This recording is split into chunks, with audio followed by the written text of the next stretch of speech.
cine Mondego sí se veía. Mucho, todos lo veíamos. No, es mentira eso que salíamos a fumar un cigarrillo.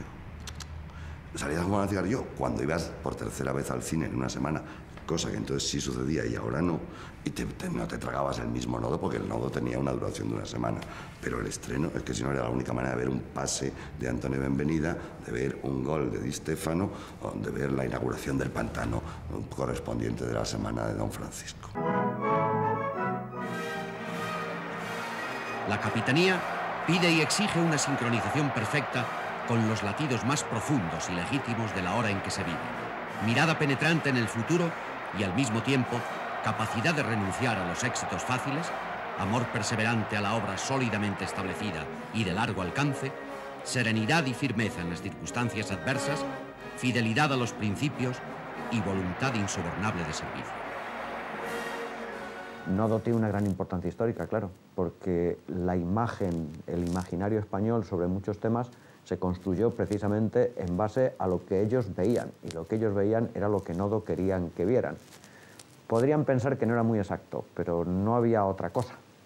O sea que en ese sentido, una buena parte de nuestros recuerdos de una España que vivimos, pero que no vimos, la vimos a través de Nodo, claro.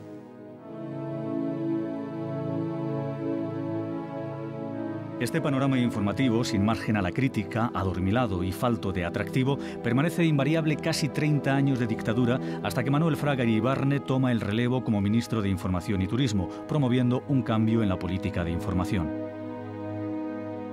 Usted puede montar una empresa y seguir siendo el conde Godó y ganar dinero con La Vanguardia. Usted puede ser Luca de Tena y ganar dinero con el ABC. Usted puede ser quien quiera que sea y ganar dinero con la SER. Pero el director lo nombro yo. Los periodistas que pueden trabajar, filmar y tal, decido yo quiénes pueden estar dentro o fuera. Las noticias me las pasa usted antes. Bueno, el sistema de censura previa dura hasta el 66. A partir del 66 desaparece la censura previa, pero claro, nadie se atrevía. Había un famoso artículo 2 donde decía que está todo permitido, excepto.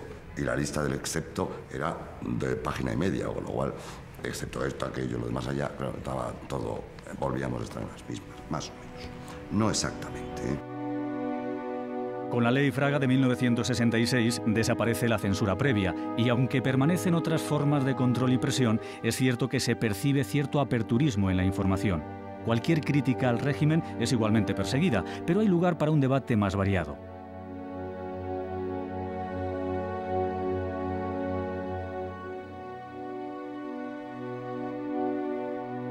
Al amparo de la nueva situación, aparecen publicaciones periódicas que intentan transmitir la voz de los grupos de la oposición al régimen con encriptados mensajes democráticos para burlar la censura y los secuestros de las tiradas.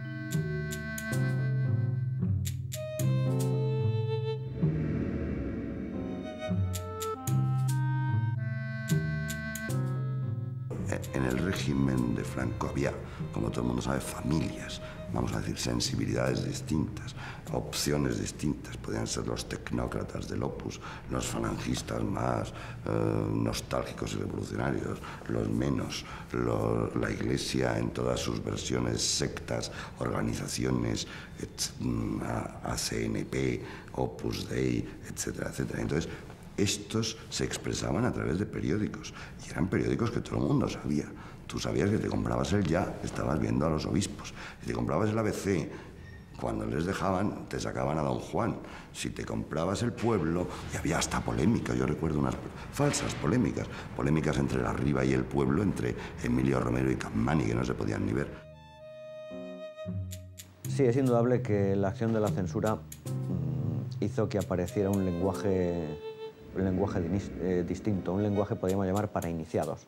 La prensa tenía dos niveles de lectura. El nivel normal, del lector normal, que hay que decir que era, en términos generales, bastante reducido. O sea, se leía poca prensa en España. Bueno, se lee poca ahora, pero se leía menos todavía entonces. Y la prensa, especialmente los temas políticos en la prensa, estaban teñidos siempre, los artículos editoriales de los diversos periódicos, especialmente a partir del año 68, comenzaron a estar teñidos o empapados de un lenguaje solo para iniciados. Determinadas palabras daban pistas a unos expertos que sabían interpretarlas como una información que se ofrecía al lector que la sabía entender, pero que ni los censores ni la mayor parte de los lectores se hacían cargo de por dónde iba, ¿no? En este juego yo creo que a veces había más supuesto de información críptica de la que realmente había. Pero en fin, son los juegos y son los riesgos también de una prensa ciertamente amordazada, en la que muchas cosas increíblemente sencillas no se podían decir, pero que llevaba también a crear una serie de hábitos de desciframientos que muchas veces no existían, ¿no? Que coincide evidentemente con el boom económico de los años 60, y naturalmente eso va a desplazar el nodo y va a convertir a la televisión en un instrumento clave de la propaganda del régimen en sus últimos años. Un instrumento poderosísimo, tanto de propaganda escapista, es decir, de que esté usted entretenido y no piense en otras cosas, en la medida de sus posibilidades, ¿verdad? Eran muy pocas horas de emisión al día, pero las retransmisiones de fútbol, de corridas de toros, etc. Y en un instrumento de noticias, porque ya desde entonces, incluso en la medida en que el número de aparatos va creciendo, podemos decir que hay una mayoría de ciudadanos españoles que se informan a través de eso y nunca a través de los periódicos. Franco muere en 1975 a los 84 años de edad. Tras 40 años de represión y pérdida total de las libertades públicas, la gran mayoría de los españoles desea un cambio constructivo. La falta de instituciones y de partidos políticos o de un parlamento legítimo convierte a la prensa en protagonista principal de la transición, en la principal generadora de opinión pública tan necesaria para construir los partidos.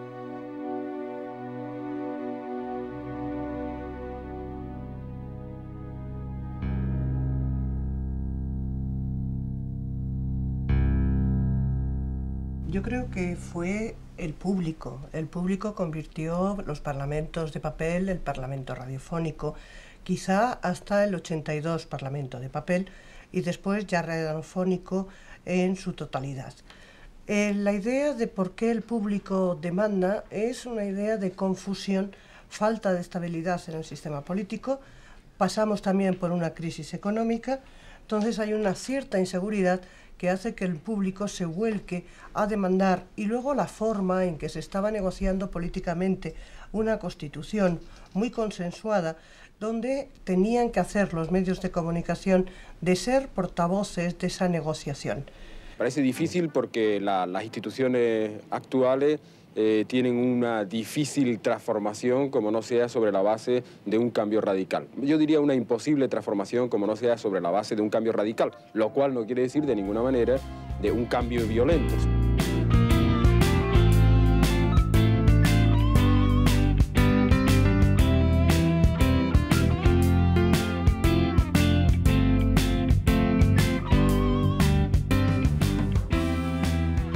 En 1977 se celebran las primeras elecciones democráticas desde la Guerra Civil. Tras las elecciones se aprueba la Constitución del 78, resultado de un nuevo modo de ver la realidad y cuyos autores, fuera cual fuera su orientación política, coincidieron en la base de este proyecto común, la igualdad de los españoles y su plena libertad en una sociedad democrática.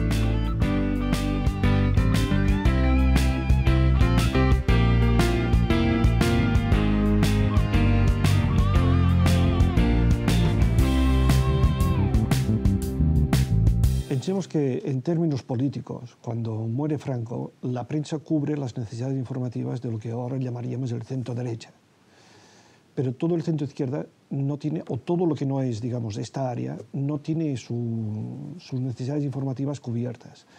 Esto es lo que permite la salida de muchos medios, que los más conocidos, los más emblemáticos son el Avui en Barcelona y El País en Madrid, que conectan con estos sectores desprovistos de unos sistemas de información modernos y adecuados. No solo son estas cabeceras, sino que se produce una explosión de medios de partido, locales, ligados a algunas instituciones, marginales, de humor. Se produce, ya digo, una explosión.